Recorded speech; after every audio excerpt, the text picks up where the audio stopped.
शुक्र 1 अक्टूबर 2023 को ग्रहों के राजा सूर्य की राशि सिंह राशि में प्रवेश करने वाले हैं। शुक्र का सिंह राशि में प्रवेश करना हमारी 12 राशियों के लिए किस प्रकार के परिणाम लेकर आया है, इस समय अवधि में किस राशि को अत्यंत लाभ होने जा रहा है और किस राशि के लिए परेशानियां बढ़ने वाली हैं, साथ ही ने क्या कार्य कर शुक्र के इस गोचर को शुभ करना होगा, इन सब विषयों पर हम आज की वीडियो में चर्चा करेंगे।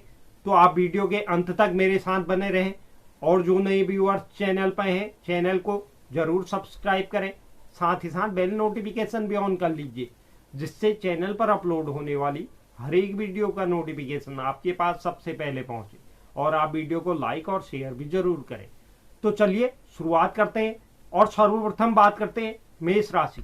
मेष राशि के लिए शुक्र दूसरे और सातवें भाव के स्वामी होते हैं। इस गोचर काल की अवधि में शिक्षा, संतान और प्रेम जीवन के पंचम भाव पर शुक्र का गोचर होने जा रहा है।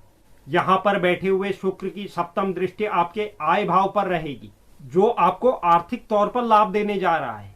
आपके दाम्पत्य जीवन में भी प्रेम में वृद्धि होने वाली है।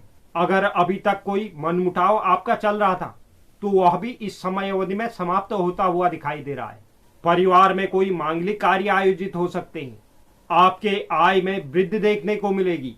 हो सकता है कार्य क्षेत्र में आपको वेतन वृद्धि मिले, साथ ही आप अपने धन को संचित करने में भी सफल रहेंगे। परिवार के सदस्यों के साथ मधुर संबंध रहने वाले हैं।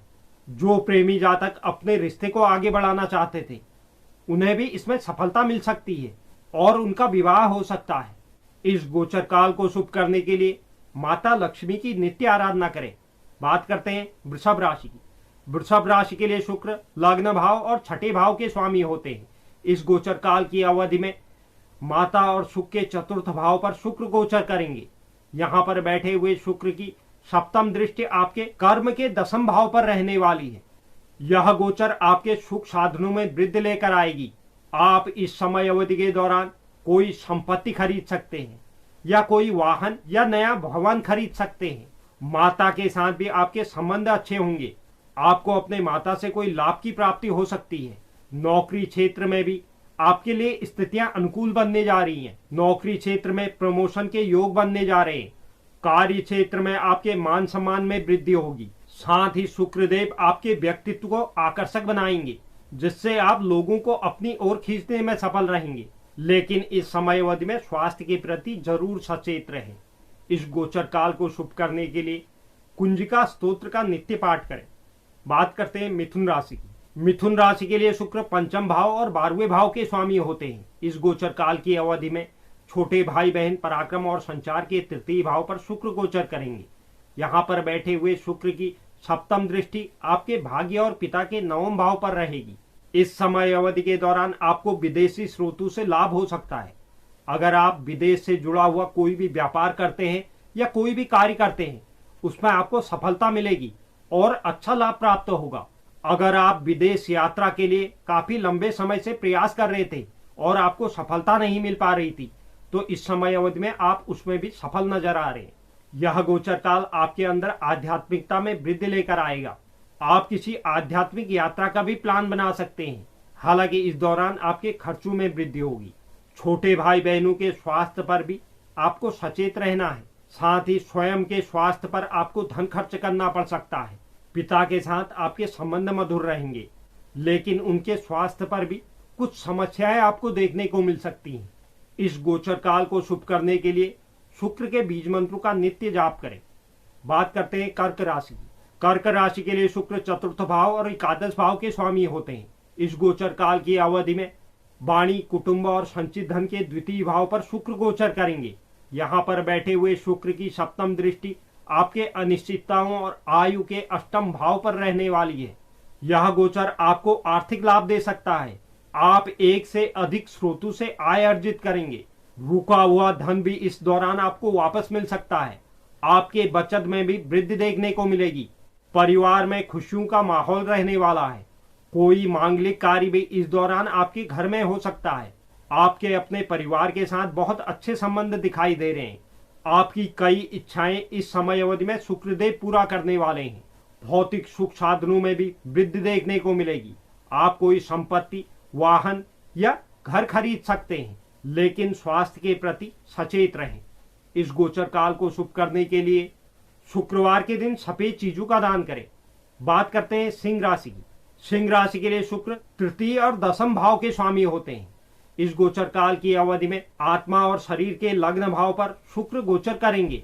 यहाँ पर बैठे हुए शुक्र की सप्तम दृष्टि आपके दाम्पत्य जीवन और व्यवसाय में साझेदारी के सप्तम भाव पर रहेगी। कार्य क्षेत्र में शुक्रदेव आपके लिए लाभ की स्थिति बनाने जा रहे हैं। आपको इस दौरान कार्य क्षेत्र में मान सम्मान की प्राप्ति हो सकती है। हो सकता है इस समय अवधि में आपको पदोन्नति मिले, साथ ही वरिष्ठों की सराहना भी आपको भरपूर मिलती हुई दिखाई दे रही है। आपके व्यक्तित्व में शुक्रदेव निखार लेकर आएंगे। कार्य के सिलसिले में आपको छोटी मोटी यात्राएं करनी पड़ सकती हैं। छोटे भाई बहनों के साथ संबंध मधुर रहेंगे। आपके दाम्पत्य जीवन में मधुरता आएगी। पुराने झगड़ों की समाप्ति होगी। साझेदारी में व्यवसाय से आपको लाभ हो सकता है। इस गोचर काल को शुभ करने के लिए ओम शुं शुक्राय नमः मंत्र का प्रतिदिन 108 बार जाप करें। बात करते हैं कन्या राशि की। कन्या राशि के लिए शुक्र द्वितीय भाव और नवम भाव के स्वामी होते हैं। इस गोचर काल की अवधि में व्यय और हानि के 12वें भाव पर शुक्र गोचर करने वाले हैं। यहाँ पर बैठे हुए शुक्र की सप्तम दृष्टि आपके रोग ऋण रिपु के छठे भाव पर रहेगी। विदेश में नौकरी करने वाले जातकों या विदेश से व्यापार करने वाले जातकों को इस समय अवधि में लाभ प्राप्त होगा। जो जातक विदेश यात्रा के बारे में सोच रहा था, उसे भी इस समय अवधि में सफलता मिलती हुई दिखाई दे रही है। आपके धार्मिकता में शुक्रदेव वृद्धि लेकर आएंगे। धर्म कर्म के कार्यों में आप बढ़ चढ़कर हिस्सा लेंगे। हो सकता है किसी धार्मिक यात्रा का भी आप प्लान बनाएं, लेकिन आपको इस दौरान स्वास्थ्य के प्रति सचेत रहना है। किसी भी प्रकार के निवेश में आपको सावधानी बरतनी है और ज्यादा सोच समझकर यह निवेश करना है, क्योंकि किसी प्रकार की धन हानि इस समय अवधि में आपकी हो सकती है। किसी को भी धन उधार में न दे। कोर्ट कचहरी के मामलों में भी परेशानियां होती हुई दिखाई दे रही है। पिता के स्वास्थ्य पर धन खर्च करना पड़ सकता है। इस गोचर काल को शुभ करने के लिए माता दुर्गा की नित्य आराधना करें। बात करते हैं तुला राशि की। तुला राशि के लिए शुक्र लग्न भाव और अष्टम भाव के स्वामी होते हैं। इस गोचर काल की अवधि में आय और लाभ के एकादश भाव पर शुक्र गोचर करेंगे। यहाँ पर बैठे हुए शुक्र की सप्तम दृष्टि आपके शिक्षा, संतान और प्रेम जीवन के पंचम भाव पर रहने वाली है। इस समय दौरान आपको कोई अचानक से लाभ प्राप्त हो सकता है। आपकी आर्थिक स्थिति को शुक्रदेव मजबूत बनाने वाले हैं। आप अपने व्यक्तित्व से लोगों को प्रभावित करेंगे और वह आपकी ओर आकर्षित होंगे। बड़े भाई बहनों के साथ आपके संबंध मधुर रहेंगे। उनके कारण आपको कोई आर्थिक लाभ भी हो सकता है। समाज में यह गोचर आपके मान सम्मान में वृद्धि करने वाला होगा। विद्यार्थी जातकों को अच्छा लाभ प्राप्त होने वाला है। प्रेम जीवन में भी मधुरता देखने को मिलेगी, लेकिन गर्भवती महिलाओं को अपने स्वास्थ्य पर ध्यान देना होगा। वहीं आपको भी अचानक से कोई समस्या परेशान कर सकती है। इस गोचर काल को शुभ करने के लिए शुक्र के बीज मंत्रों का नित्य जाप करें। बात करते हैं वृश्चिक राशि की। वृश्चिक राशि के लिए शुक्र 12वें भाव और सप्तम भाव के स्वामी होते हैं। इस गोचर काल की अवधि में कर्म के दसम भाव पर शुक्र गोचर करेंगे। यहाँ पर बैठे हुए शुक्र की सप्तम दृष्टि आपके माता और सुख के चतुर्थ भाव पर रहने वाली है। यहाँ पर बैठे हुए शुक्र अपना दिशा बल खो चुके हैं, जिसके कारण कार्य क्षेत्र में आपको औसत परिणाम मिलेंगे। यह गोचर काल आपके लिए विदेश यात्रा के योग बनाने जा रहा है, लेकिन यात्रा के दौरान आपको सावधानी बरतनी होगी, क्योंकि यात्रा में किसी प्रकार की धनहानि हो सकती है। अगर आप नया वाहन खरीदने की सोच रहे हैं या नया घर या किसी संपत्ति का क्रय करने की सोच रहे हैं, तो आप उस संपत्ति का, वाहन का या मकान का अच्छी तरह से निरीक्षण कर ले, यानी कि अच्छी तरह से जांच परख लें। उसी के बाद आप उसे खरीदने के लिए विचार करें।